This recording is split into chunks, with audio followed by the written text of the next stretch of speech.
तर युनिव्हर्सल पण काल पाहिला. तर युनिव्हर्सल सेटला आपण कसं समजू शकतो, तर it is a bigger set than आपल्याकडे जे अवेलेबल सेट आहेत त्यांच्यापेक्षा. जे अवेलेबल सेट आहेत त्यांना आपण जर एकत्रित करू शकलो आणि त्याच्यापेक्षा एखादा मोठा सेट आपण इमॅजिन करू शकलो तर तो युनिव्हर्सल सेट असतो.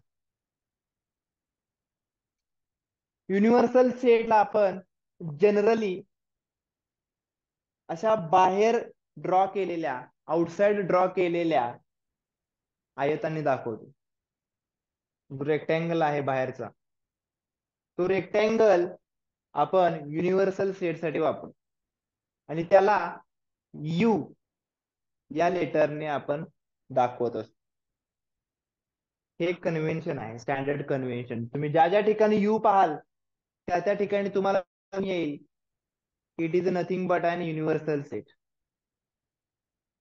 तर तो युनिव्हर्सल सेट आपल्याला दाखवण्यासाठी आपण जनरली रेक्टँगल वेन डायग्रामचा वापर करतो.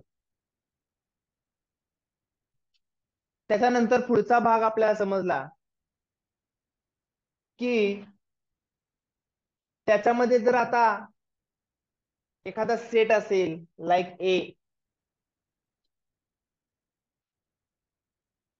तर तुम्ही अगोदरचं आपलं नॉलेज वापरून हे सांगू शकतो की A is a subset of U, right? कारण तो युनिव्हर्सल सेट आहे. If it is a universal set, obviously तो काय असणार आहे, सुपर सेट असणार आहे किंवा त्याच्यामध्ये असणारे छोटे छोटे जे सेट आहेत ते सबसेट असणार आहेत.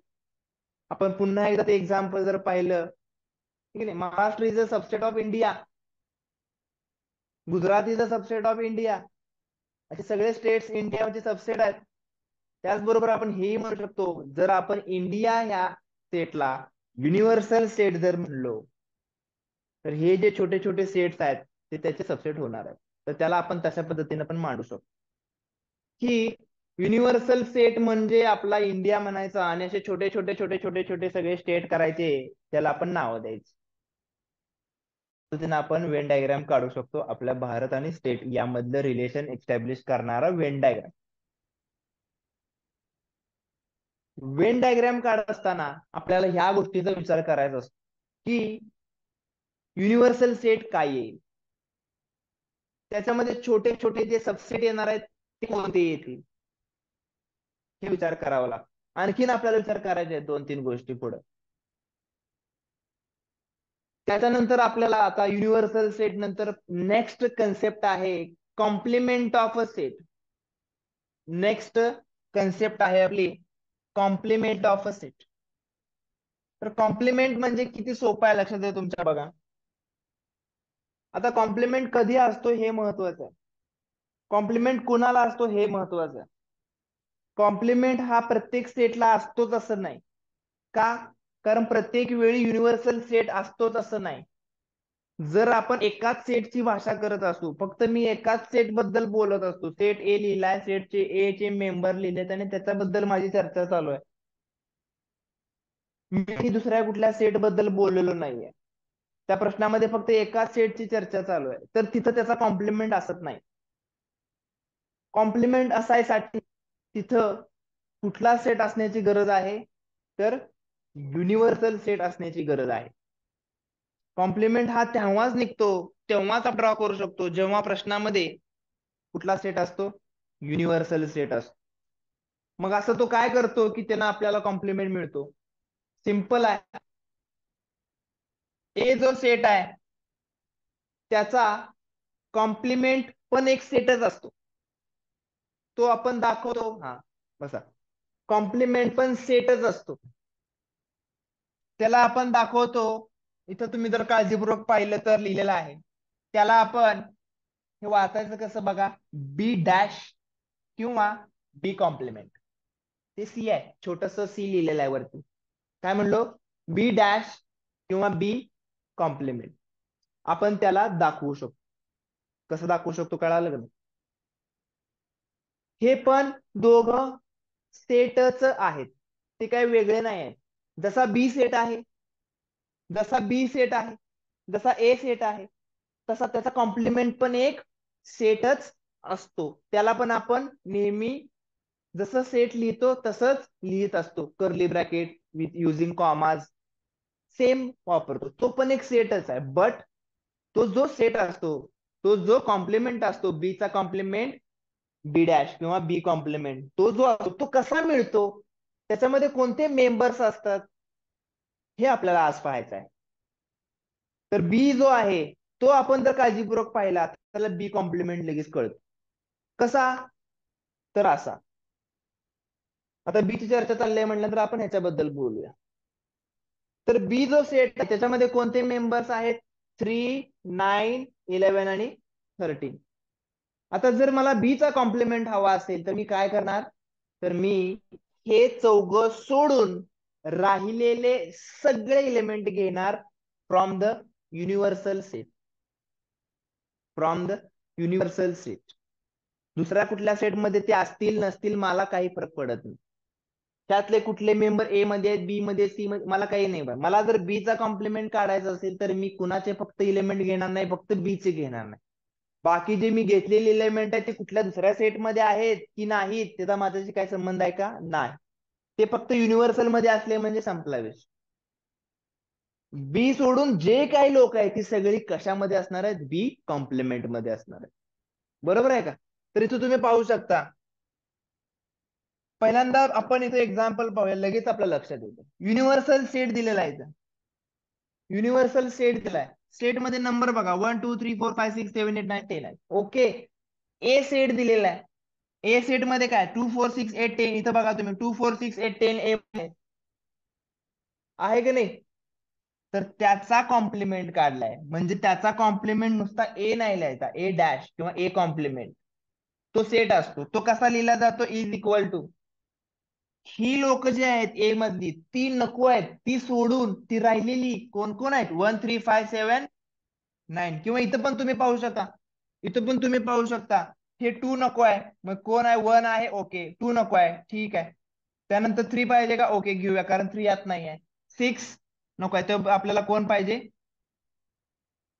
4 पण नको आहे, राईट? 4 पण नको आहे. 5 पाहिजे, 6 नको आहे, 7 पाहिजे, 8 नको आहे, 9 पाहिजे, 10 नको. म्हणजे जी लोक ए मध्ये आहेत ती घेतली नाही की ऑटोमॅटिक त्याचा कुठला सेट मिळतो आपल्याला? कॉम्प्लिमेंट. अलग अलग. किरकोळ आहे, खूप किरकोळ आहे. कॉम्प्लिमेंटचा हा अर्थ हा असतो. इथं तुम्ही बघा यू सेट लिहिलाय, बीतले नको आहेत, मग बी कॉम्प्लिमेंट कोण येईल? 1 18 19. येते का लक्षात? त्याच्या सेटमध्ये कुठले मेंबर्स येतील येते का लक्षात? पुढं. तर आता ही आपल्या डेफिनेशन तेवढीशी लक्षात ठेवायची आहे. मी तिकडे घेतो मग. हम्म. तर हे आपल्याला लक्षात ठेवायचं एवढं. ते मी तुम्हाला परत ऍड करतो. आता पुढे जाऊया. आता पुढे जाऊया. आता एक याच्यामध्ये काय करायचं बघा, एक आपण लॉजिक. आता इथून हे आलं, हे साधी डेफिनेशन असती. आपण सबसेट शिकलो, राईट? सबसेट वरचे आपण लॉजिक शिकलो ना 4-5. प्रत्येक सेट स्वतःचा सबसेट असतो, आहे की नाही? प्रत्येक सेट एम्प्टी सेटचा सबसेट असतो, सॉरी एम्प्टी सेट प्रत्येक सेटचा सबसेट असतो, राईट? हे सगळे जे एक्स्ट्रावाले लॉजिक्स असतात की नाही, हेच त्यातले ऍक्च्युली महत्वाचे असतात. ही डेफिनेशन खूप सोपी असते. कॉम्प्लिमेंट समजायला खूप सोपं आहे. बट त्या कॉम्प्लिमेंटला ज्यावेळी आपण लेअर ऍड करतो का नाही, त्यावेळी इथं खरी गंमत चालू होते आणि ते आपल्याला समजणं गरजेचं असते. आता इथे करायचं तसं आपण आता काय करतो बघा. सिम्पली सिम्पली मला काय करायचं आहे? एक युनिव्हर्सल सेट घेतला, ठीक आहे. त्याच्यानंतर आपल्याला एक बी सेट माहिती आहे, त्याच्यामध्ये कोण आहे? 3 9 11 13 काढला. ओके. आता आपण शिकल्याप्रमाणे बी कॉम्प्लिमेंट ड्रॉ केला. तिथून दिसत नसेल तर इथून बसा की पुढं, असं तिरकं का बसताय? तर त्याच्यामध्ये बी कॉम्प्लिमेंट काढला, काय आला? 1 18 19 आला. इथपर्यंत काय शंका आहे का? इथपर्यंत तुम्हाला समजलंय? आता मी काय करणार आहे, आता मी काय करणार आहे, तर हा जो बी आहे ना, हा जो बी आहे ना, हा जो बी आहे ना, ह्याचा परत एकदा मला कॉम्प्लिमेंट काढायचा. मला काय करायचं त्याचा कॉम्प्लिमेंट, कारण तो पण एक सेट आहे ना, राईट? सेट आहे म्हटलं त्याचा कॉम्प्लिमेंट येऊ शकतो का नाही? काय विषय? तर हा पण एक सेट आहे. मग याचा कॉम्प्लिमेंट काढायचंय म्हणजे इथं लिहिले बघा, याचा कॉम्प्लिमेंट कोणाचं काढायचंय, मला बी डॅशचा काढायचंय म्हणून त्याचा आणखीन एक बाहेर डॅश, डबल डॅश. हा ऑलरेडी कॉम्प्लिमेंट करून आलाय, त्याचा परत एकदा कॉम्प्लिमेंट काढतो. नियम तोच आहे, नियम तोच आहे. काय नियम आहे हो? ज्याचा काढायचा आहे, कोणाचा काढायचा आहे, बी डॅशचा काढायचा आहे, राईट. त्याच्यातले आपले एलिमेंट काय आहेत, नकोय. राहिलेले सगळे घ्यायचे. म्हणजे कोण नकोय, 1 नको, 18 नको, 19 नको. कोण येणार मग, 3 9 11, 3 9 येणार का नाही, येणार का नाही. आता त्या सेटकडे सांगा, हे कोणासारखा दिसतोय हो, सेम बी आहे ना, सेम बी आहे ना. म्हणजे काय झालं, पहिल्यांदा आपण बी सेट घेतला, त्याचा कॉम्प्लिमेंट घेतला, ही सगळी इलेमेंट आली, ही 3 जण आली. आणि परत ह्या त्यांचा कॉम्प्लिमेंट घेतला, परत तेच आले. परत त्यांचा कॉम्प्लिमेंट घेतला, परत हे येणार. परत त्यांचा कॉम्प्लिमेंट घेतला, परत हे येणार.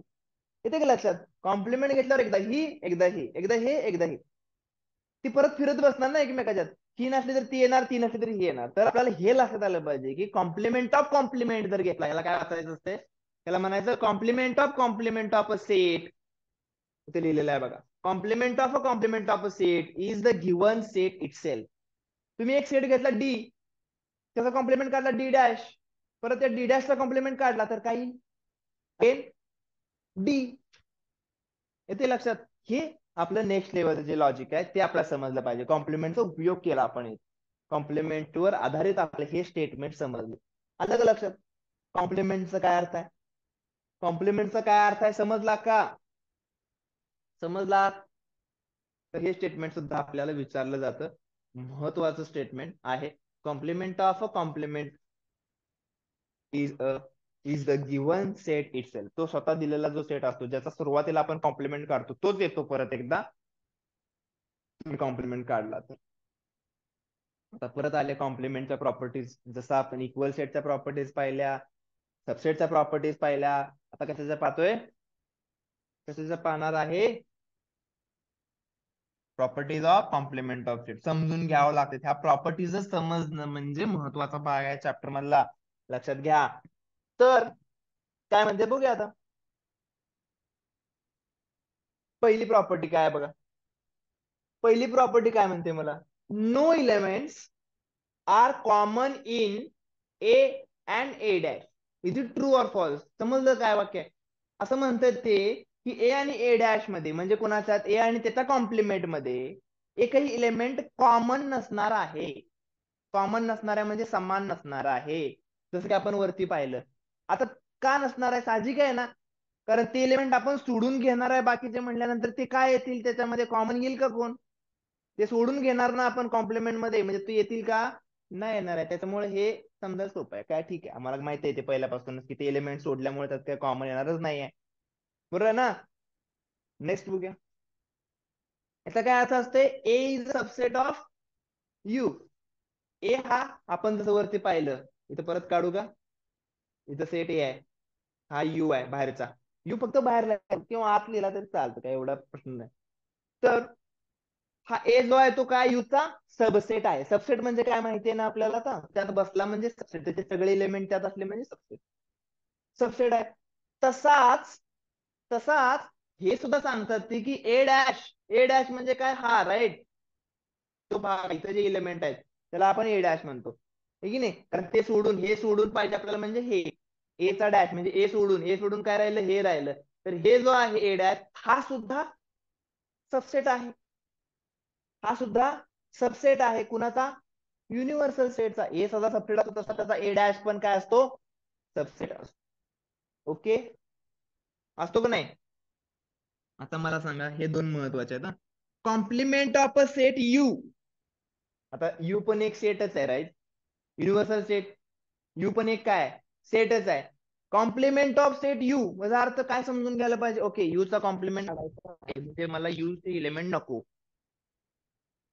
बरोबर आहे ना. यू चे एलिमेंट नको, यू मध्ये तर सगळंच आहे, म्हणजे काय नको, सगळंच नको. म्हणजे काय मिळालं, काहीच नाही. आलं लक्षात. युनिव्हर्सल मधले आपल्याला काय काढायचा, युनिव्हर्सलचा हे कॉम्प्लिमेंट काढायचा आहे. युनिव्हर्सलचा काय काढायचा आपल्याला? कॉम्प्लिमेंट काढायचा आहे. युनिव्हर्सलचा कॉम्प्लिमेंट काढायचा आहे. युनिव्हर्सल मधले सेटच युनिव्हर्सल मधला एकही इलेमेंट एकही इलेमेंट नको, म्हणजे कोण मिळणार? कोणच नाही मिळणार. ते सोडून राहतेच कोण?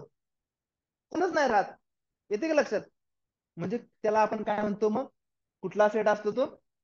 It is an empty. म्हणून युनिव्हर्सल सेटचा जर तुम्ही कॉम्प्लिमेंट दिला तर त्याचा आन्सर काय येणार तुमचं? एम्प्टी. एम्प्टी याला काय म्हणतो आपण? Empty set. म्हणजे त्या सेटमध्ये काहीच नसते, फाय आहे ते. एम्प्टी सेट, काहीच नसतं त्या सेटमध्ये. आलं लक्षात? आता याचं उलट, जर एखादी एम्प्टी सेट घेतला मी आणि त्याचा कॉम्प्लिमेंट घेतला, बघा एम्प्टी सेटचा कॉम्प्लिमेंट घ्यायचा आहे, ओके. एम्प्टी सेटचा कॉम्प्लिमेंट घ्यायचा आहे म्हणजे एम्प्टी सेट मध्ये काय काय आहे ती मला नको आहे. एम्प्टी सेट मध्ये काहीच नाही आहे, ते नको आहे. मग सगळं घ्यावं लागेल, जेवढं आहे तेवढं सगळं घ्यावं लागेल. म्हणजे कुठला सेट? You, universal. कळालं का कसं रिलेशन आहे? युनिव्हर्सल सेटचा कॉम्प्लिमेंट घेतला की कोण मिळणार तुम्हाला? एम्प्टी सेट मिळणार. आणि एम्प्टी सेटचा कॉम्प्लिमेंट घेतला की काय मिळणार? Universal set. हे दोन आपल्याला सांग. आलं लक्षात? काय लिहिलंय समजलेलं आहे? सिम्बॉलिक मधलं आपल्याला रीड करता आलं पाहिजे, त्याला आपल्याला समजता आलं पाहिजे. समजलं? प्रॉपर्टीज समजल्या? प्रॉपर्टीज आपल्याला कधी कधी विचारल्या पण जातात, पण मोस्ट ऑफ द टाइम तुम्हाला ह्या समजून ह्या रिकाम्या जागाला किंवा ट्रू ऑर फॉल्सला ते जास्त प्रेफर करू शकतो. ओके, पुढे आता याच्यावरती आपण काय करूया? प्रॅक्टिस सेट सोडवूया. बघा काय म्हणले तुम्ही मला सांगू शकताय का? जेवढं शक्य आहे तेवढं तुम्ही सोडवायचं असतं स्वतः स्वतः. लक्षात घ्या. सोडवताय का तुम्ही? स्वतःच स्वतः सोडवलं तरच ह्या गोष्टींचा तुम्हाला फायदा आहे. मी सोडवून काही होत नसतंय. मी कितीही वेळा सोडवलं, 100 वेळा तुम्हाला सोडवून दिलं, तरी तुम्ही एकदा जरी तुमच्या मनानं सोडवलं असेल तर ती त्याच्यापेक्षा जास्त किमतीच असते. है ना? त्यामुळं स्वतः सोडवायचा आणि त्यातला आनंद घ्यायचा. लक्षात घ्या, आनंद मिळतो. जर स्वतः स्वतः सुटलं ना एक्झाम्पल, तो आनंद वेगळा असतो. मग ते तुम्हाला मोटिवेट करतं पुढच्या एक्झाम्पल सोडवायसाठी. पहिलंच तुम्ही म्हणला राहू दे सर सोडवते ती बघू नाही समज समज नाही, मग दुसरं पण तुम्ही तसंच म्हणता आणि तसंच सवय लागते आपली. त्यामुळे आपल्या बरोबर मी म्हणल्याप्रमाणे कच्ची वय ठेवायची. मी सोडवणारच आहे हो, आणि मध्ये आधी तुम्हाला पण सांगणारच आहे. जर सिमिलर प्रकारचा प्रश्न असेल तर मी तुम्हाला सांगतो सोडवायला. पण नसला सिमिलर त्या टाईपचा प्रश्न तरी पण आपण प्रयत्न करायचा आहे ना, त्यातूनच आपलं सुटणार आहे. लक्षात येते का? तर बघा पहिला प्रश्न काय आहे, बघायचं आपलं, आपण उत्तर काय सांगता येते का बघायचं. आणि मग आपल्याला जर वाटलं की अरे बहुतेक माझं उत्तर बरोबर नाही आहे किंवा आपण बघूया सरांनी काय सांगितले, तर त्यावेळी ऐकायचं. मग त्यावेळी डबल कळत, त्यावेळी आपल्याला डबल समजतं.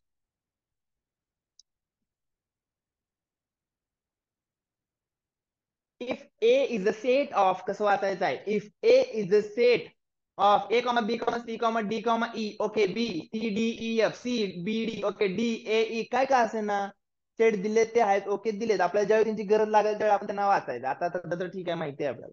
काय म्हणले पुढे? Than which of the following statements are true and which of the false. कुठले ट्रू आणि कुठले फॉल्स आहे सांगा. पहिले सांगा काय म्हणले, पहिला अर्थ काय आहे त्याचा? अर्थ काय आहे त्याचा विराज? पहिल्याच वाचून दाखवू मला हे, कसं वाचणार हे? बरोबर. म्हणजे काय पाहिजे ह्याच्यानुसार ह्यांना काय म्हणायचं आहे? ह्यांना काय म्हणायचं आहे? तर ह्यांना म्हणायचं आहे की सीतले सगळे मेंबर इलेमेंट कशात पाहिजेत? सीतले सगळेचे सगळे कशात पाहिजेत? बी मध्ये. सीतले सगळेचे सगळे एलिमेंट सी मध्ये काय आहेत? सगळेचे सगळे म्हणजे बी आणि सी मध्ये काय आहेत? सगळे सगळे म्हणजे बी आणि डी. कशात पाहिजेत?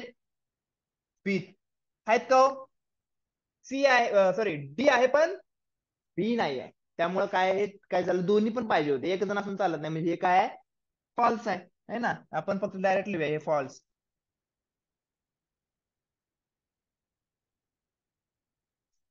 बरोबर आहे की नाही? अभिनव आलाय की नाही? अभिनव सांग बाबा, याचा काय अर्थ आहे आणि मला ट्रू और फॉल्स आहे ते जरा एक्सप्लेन करून सांग, काय म्हणायचं त्यांना. दुसरं म्हणजे एतले सगळे एलिमेंट, म्हणजे एत कोण कोण आहे? तर एवढे सगळे पाच आहेत. ते डी मध्ये आहेत का? डी मध्ये बघ बघ जरा. ए आणि डी मध्ये चालले. बघ आता काय झालं माहिती याचं, त्याला माहिती आहे कळालं काय, पण यानं बघितलं उलट. यांनी पाहिलं की डीतले ए मध्ये आहेत का. लक्षात येते का. त्यासाठी मी तुम्हाला भरपूर वेळा सांगितलं सबसेट उलटा वाचला की चुकतंय. सबसेट उलटा वाचला की चुकतंय. कसा वाचला पाहिजे Vedant. A is the subset of D म्हणजे एतले सगळे एलिमेंट पाहिजेत. एतले सगळे एलिमेंट म्हणजे ए मध्ये कोण कोण आहे, एबीसीडी ई एफ.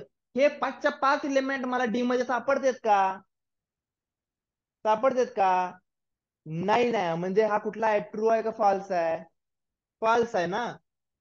पण उलट वाचलं की काय वाटतंय, ट्रू आहे. वाटतंय की नाही. कारण ए आहे का बघतोय आपण, आहे ट्रू. जर असं स्टेटमेंट दिलं असतं की इथं आहे बघते, तर ते काय ट्रू आहे. उलट पहिला जो असतो तो छोटा सबसेट, पहिला जो असतो तो छोटा सबसेट लक्षात घ्या. दुसरा जो असतो तो सुपरसेट असतो. तिसरा बघा, D is a subset of B. D सगळे एलिमेंट बीत आहेत का बघा हो. आहेत. डीतला ए आहे का ह्याच्यात. नाही आहे ना. नाही आहे ना. डीतला बी मध्ये आहे का. Again it is a. हे आता आपण पाहिलं की D is a subset of A लिहिले. आता डी आहे सबसेट, डी एलिमेंट ए मध्ये आहेत का आता. यस आहेत. ए आणि ई आहे. हे दोघं पण एलिमेंट त्यामध्ये तुम्हाला सापडतील. त्यानंतर 6 काय आहे, C is a subset of A आहे का. आहे का. अरे एक राहिलं काय, okay okay. B is a subset of A राहिला आपला. तर बीतले सगळे एलिमेंट आहेत का C D E F. C D E F नाही, म्हणजे ते सुद्धा गेम काय आहे, फॉल्स आहे. आणि फायनली 6 काय आहे बघूया, C is a subset of A आहे का. सीतले बी डी याच्यामध्ये सापडलेले आहेत, त्याच्यामुळे हे काय आहे, ट्रू आहे. आलं का लक्ष. आलं. पुढे बघूया.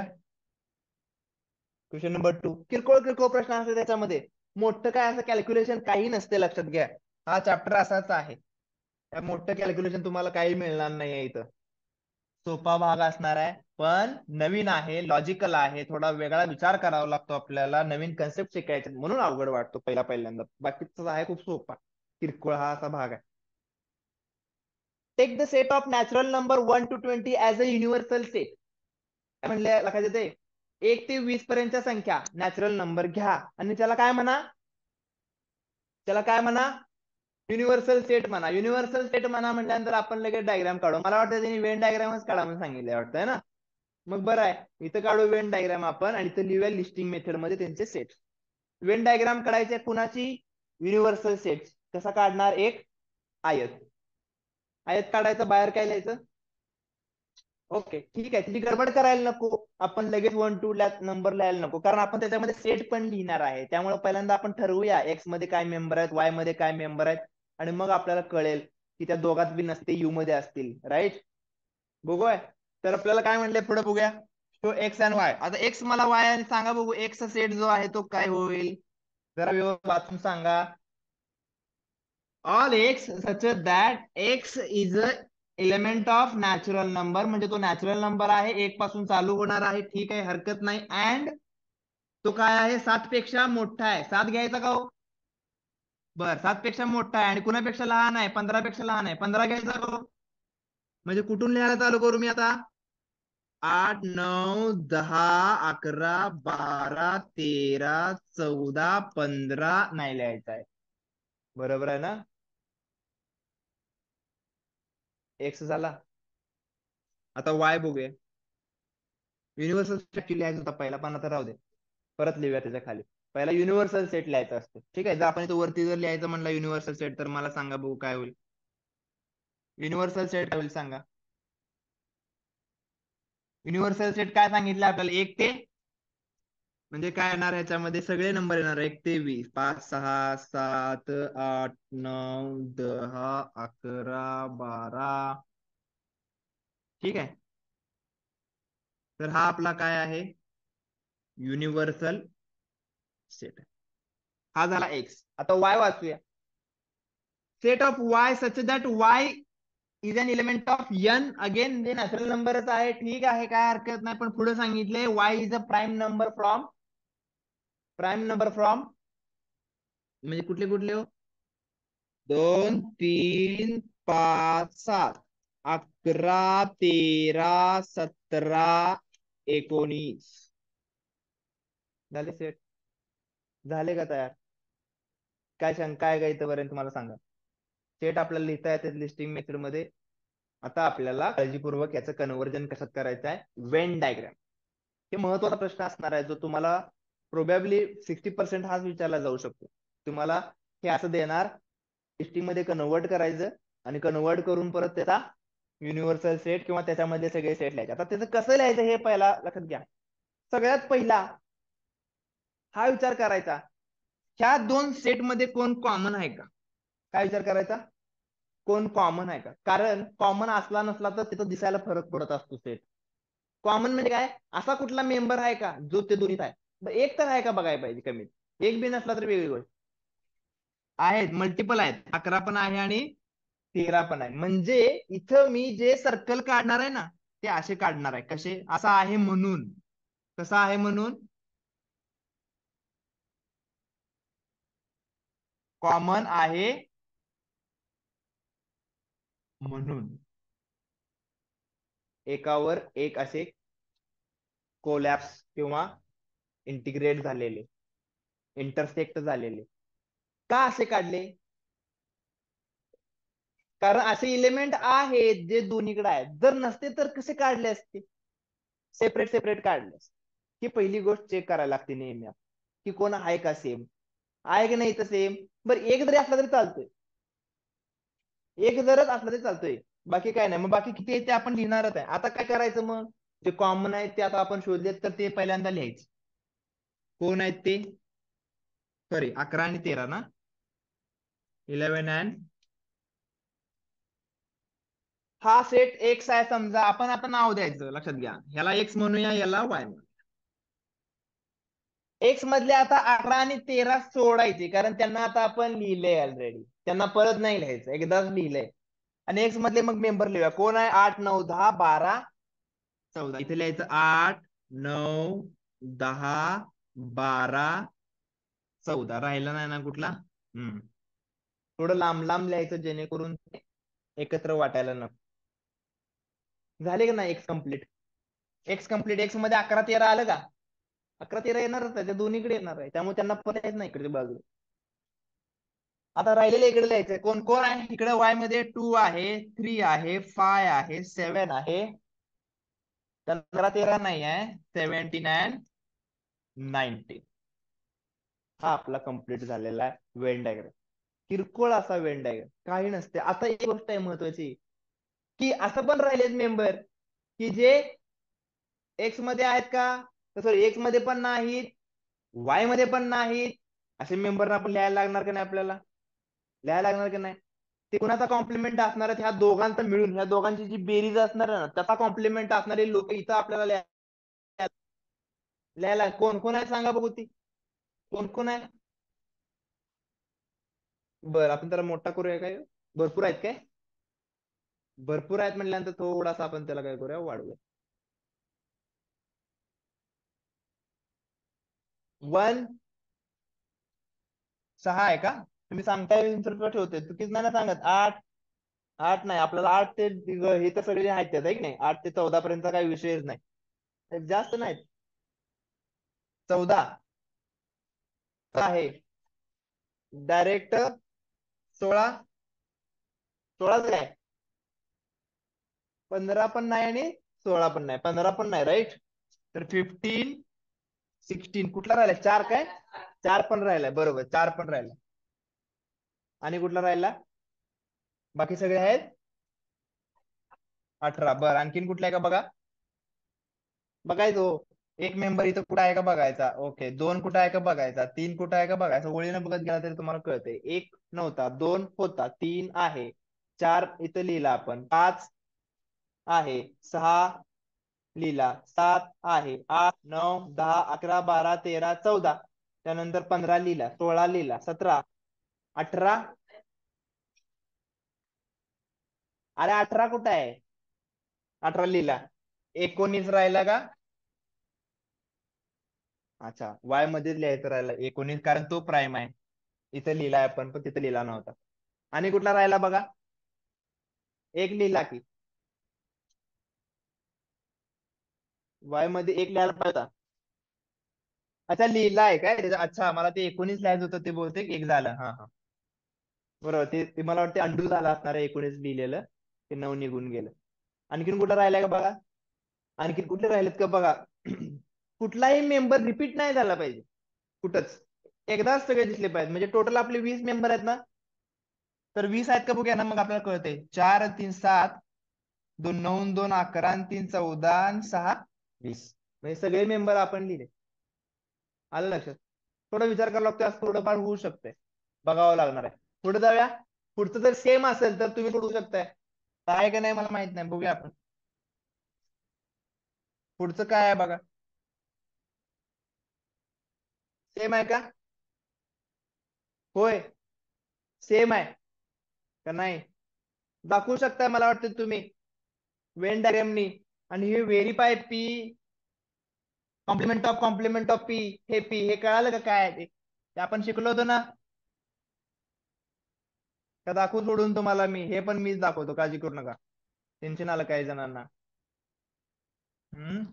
बघा पहिल्यांदा काय लिहूया, यू सेट तिने लिहून दिला. आता हे उत्तरातलं आहे, लक्षात घ्या.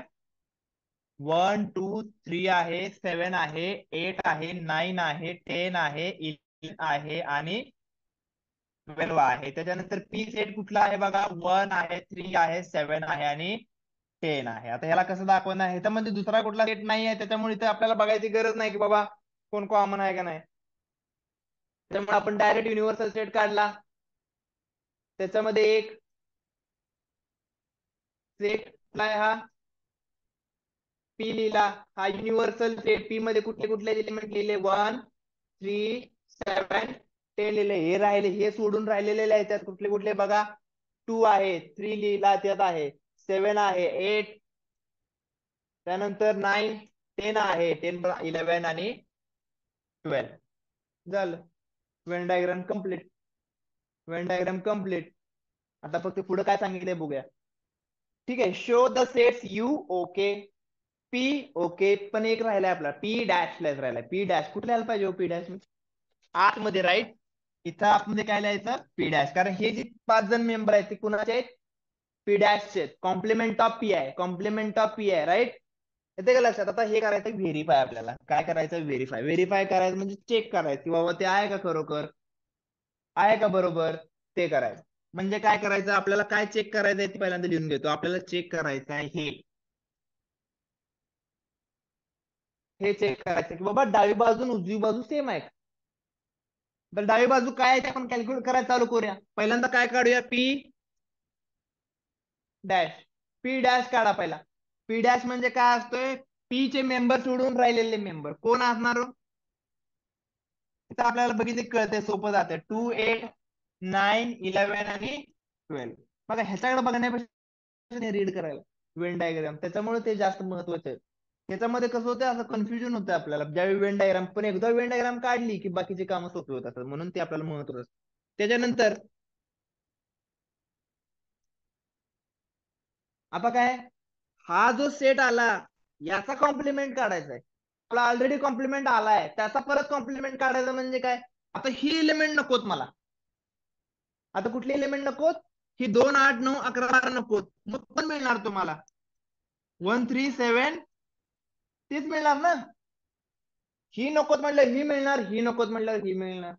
तर आता मिळाली ही, म्हणजेच आपल्याला काय मिळाला, सेट.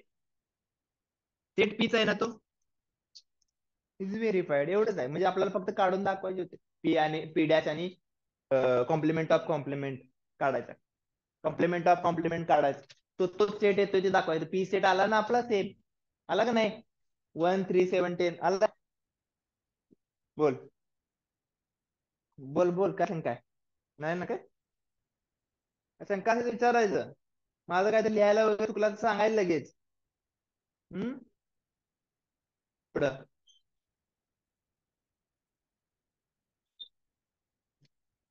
एक राहिलेला आहे शेवट.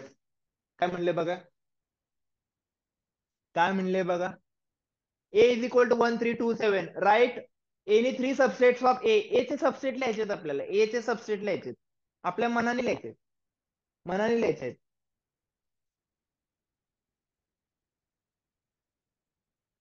काय सांगशील सांगा बघू. ए चे सबसेट लिहायचं. ए नाही लिहायचं. बी लिहायचं समजा. काय लिहिशील श्रेयस सांग. हा 3 फक्त एवढंच लिहिशील. ठीक आहे, हरकत नाही. 3 सुद्धा त्याचा सबसेट असणार आहे. काय प्रॉब्लेम नाही. एक सेट. आणखीन काय लिहू? सी सेट लिहायचं आपल्याला. आणखीन कोणाला काय सुचतंय? 2 7 लिहू शकतो आपण. बरोबर आहे. आणखीन किती लिहायचं? 3 लिहायचं. अजून एक लिहायचं आहे. एखादा लिहिला असाच लिहिल फक्त. चालेल का नाही? आणि काय लिहितील? 1 2. आणि मी असं लिहिलं तर 1 3 2 7 असेल का हो? सबसेट. सबसेट असेल का हो? असेल का? असेल असं किती जण म्हणतात? सबसेट आहे असं हात वर करा भाऊ. 1 2 3 4. आणि नसेल असं बाकीच्यांना वाटतंय? बाकी तटस्थ आहेत. नसेल असे हात वर करा भाऊ. नाही आणि काहीच न म्हणणार काय तशी काय आहेत तुम्ही. अरे आहे. सबसेटच्या डेफिनेशन मध्ये आपण बोललो की नाही, प्रत्येक सेट स्वतःचा सबसेट असतो. प्रत्येक सेट स्वतःचा पण सबसेट असतो. सबसेट म्हणजे काय? हे सगळे एलिमेंट त्यात पाहिजेत. हा विषय आहे ना. सगळे एलिमेंट आहेत की नाही सांगा. सगळे एलिमेंट आहेत का नाही? 1 3 2 7 1 3 आहे की मग काय विषय नसायला. सबसेट आहे. एम्प्टी सेट पण आहे. एम्प्टी सेट तर सगळ्यांचाच असतो. स्वतःचा स्वतः पण सबसेट असतो. म्हणजे हा स्वतःच आहे ना, फक्त नाव त्याचं बदललंय आपण. हो, नाव फक्त ई दिलंय. पण ऍक्च्युली मेंबर्स तर तेच आहेत ना त्याच्यात. वेगळे आहेत का? असं लिहिलं असतं तर 1 2 3 7. आता आहे का सबसेट? आता आहे का सबसेट? आता पण आहे. काही प्रॉब्लेम नाही आहे. हे पुढं मागे लिहिलं म्हणून काय फरक पडत नाही. मेंबर पाहिजेत आपल्याला. पुढं मागे लिहिलं तरी काय फरक पडत नाही. आलं का लक्षात? हे लक्षात घ्यायला पाहिजे आपल्याला. तर हे अशा पद्धतीने आपण सबसेट ड्रॉ करू शकतो. पुढचं बघूया आपण काय म्हणलेलं आहे.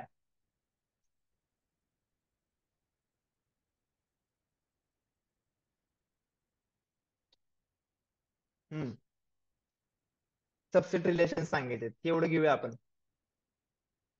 हे तुम्ही सांगू शकताय. सोपं आहे. खूप सोपं आहे. जरा असा विचार करायचा आणि सांगायचा आहे. सबसेट विचार करायचा म्हणजे मी काय म्हणत असतो लक्षात घ्या. उलटा विचार होतो आपल्याकडनं चुकून. हे आपण आपल्याला कळालंय सबसेट म्हणजे काय. पण कोण कुणाचा ह्यात चुकायचं नसतं. कोण कुणाचा हे उलट होण्याची शक्यता असते. त्यामुळे आपण काळजी घ्यायची. मग आता काय करायचं सगळ्यात पहिला तसं होऊ नये म्हणून. तसं होऊ नये म्हणून यातला सगळ्यात मोठा कुठला आहे पहिला बघा. इंडिया आहे ना. काय म्हणले हे तर कळालं तुम्हाला. हे आपल्याला काय दिले? पी सबसेट दिलाय पुण्यासाठी. एम दिलाय मध्य प्रदेशसाठी. आय दिलाय इंदोरसाठी. बी दिलाय इंडियासाठी. एच दिलाय महाराष्ट्रासाठी. आता काय करायचं आपण? प्रत्येक सेट प्रत्येकाबरोबर आहे का चेक करत जायचं. प्रत्येक जण प्रत्येकाबरोबर बघायचं. सगळ्यात पहिला पी आहे. हा सबसेट आहे का मध्य प्रदेशचा? म्हणजे पुणे मध्य प्रदेश मध्ये आहे का? आहे का? एवढा विचार करावा लागतोय वेळ. नाही ना नक्की. त्यामुळे पुणे इंदोर मध्ये आहे का? पुणे इंडिया मध्ये आहे का? आहे का? मग आपला पहिला सबसेट रिलेशन मिळाला. तर सबसेट ऑफ इंडियासाठी काय? आय नाही, इंडियासाठी बी वापरले त्यांनी. इंडियासाठी बी वापरले लक्षात घ्या. इंदोरसाठी आय वापरले. बी फॉर भारत केला त्यांनी. ती काय वापरले? पी इज सबसेट ऑफ बी. बरोबर आहे. परत बघूया. थांबायचं नाही. अजून एक राहिले. पी म्हणजे पुणे महाराष्ट्रामध्ये आहे का? म्हणजे आणखीन एक मिळालं. P is also subset of H वापरले लक्षात घ्या. कारण यम ऑलरेडी वापरलं होतं म्हणून. झालं पुण्याचा विषय झाला. आता मध्य प्रदेश. पण मध्य प्रदेश पुढे जायचं नाही, मागं पण बघायचं. मध्य प्रदेश पुणेचा सबसेट आहे का? मध्य प्रदेश इंदोरचा सबसेट आहे का? विचार करा. मध्य प्रदेश इंदोरचा सबसेट आहे का? कारण इंदोर राजधानी आहे ना त्यांची. मग आहे का सबसेट? उलटा आहे. Right. Indore is subset of मध्ये. त्यावेळी येईल त्यावेळी आपण बघू. आता आपलं मध्य प्रदेश चाललाय चेक करायचा. मध्य प्रदेश काय ह्याचा नाही. मध्य प्रदेश इंदोरचा नाही. मध्य प्रदेश इंडियाचा आहे का हो? आहे. म्हणजे M is a subset of B. Madhya Pradesh Maharashtra subset आहे का? आहे का? नाही, त्यामुळे मध्य प्रदेशचा संपला विषय. इंदोर बघा परत पहिल्यापासून, इंदोर पुण्याचा आहे का? नाही. इंदोर मध्य प्रदेशचा आहे का? Yes it is. त्यामुळं आय इज सबसेट ऑफ मध्य प्रदेशला यम आहे. I is subset of India आहे का? I is subset of India आहे का? आय इज सबसेट ऑफ म्हणजे Indore is subset of Maharashtra आहे का? नाही. बोला. एक मिनिट थांबा. तर हे झालं. आता पुढं इंदोर झालं का आपलं? झालं. India, India subset of Pune आहे का? नाही. India subset of Madhya Pradesh आहे का? नाही. इंडिया सबसेट इंदोर आहे का? नाही. इंडिया सबसेट असेल का? नाही. कारण India is a super set. India is also universal set. वापरू शकतो आपण त्याला, कारण त्याच्यात सगळी बसलेत ना, त्यामुळे त्याला आपण वापरू शकतो. आणि फायनली महाराष्ट्राचं बघा, महाराष्ट्र पुण्यामध्ये आहे का? थांबा, जायचं नाहीये सरांना मी फोन करणार लगेच, डागा आवरू नका.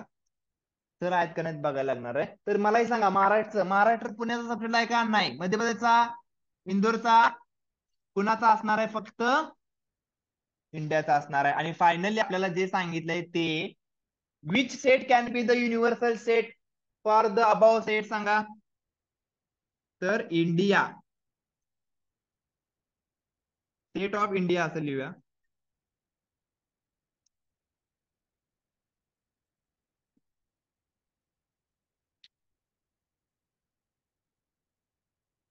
Can be universal set. होऊ शकतो का नाही? आणि कुठला होऊ शकतो युनिव्हर्सल सेट? इंडियापेक्षा मोठा पण होऊ शकतो. समजा तुम्ही आशिया आणला उद्या, तरी पण चालते. आशिया खंडातच आहे ना सगळी, परत काय आणणार? आणि हा बोल कितवीची.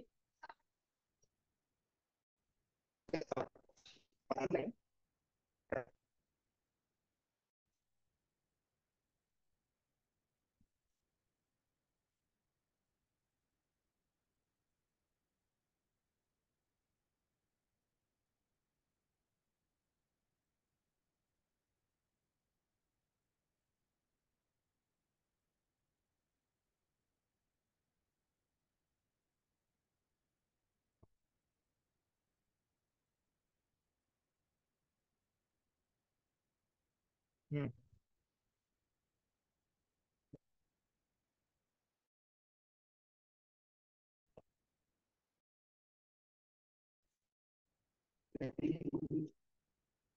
सहावीची 5,000 आहे हो.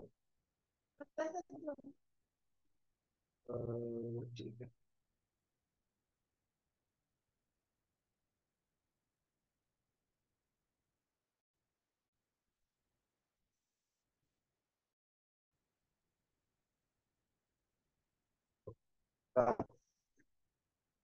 ठीक आहे सर आहे, वरती जाऊ शकतो.